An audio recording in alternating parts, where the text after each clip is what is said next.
أمير المؤمنين جالس مع سيدة نساء العالم، جالسين يأكلان التمر. قال: يا فاطمة، إن رسول الله يحبني أكثر منك.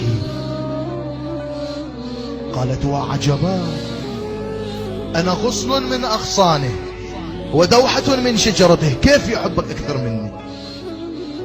قال: جيد، هيا بنا نمضي ونسأل رسول الله. وصلوا لرسول الله صلى الله عليه وآله. قال: فاطمة أحب،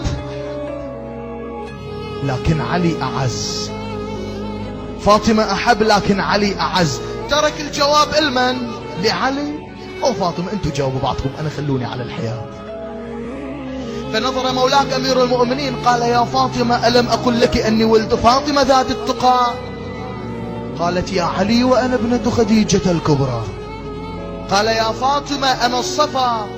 قالت: وأنا ابنة من دنا فتدلى فكان قاب قوسين أو أدنى. قال علي: يا فاطمة، أنا فخر اللواء. قالت: وأنا زفني الله عند سدرة المنتهى. قال علي: يا فاطمة، أنا ولدت في المحل البعيد المرتقى، الكعبة. قالت: وأنا زوجت في الرفيق الأعلى. قال علي: يا فاطمة، أنا شجرة تخرج من طور سينين. قالت: وأنا الشجرة التي تؤتي أكلها كل حين. قال علي: يا فاطمة، أنا المثاني والقرآن العظيم. قالت: وأنا ابنة محمد الصادق الأمين.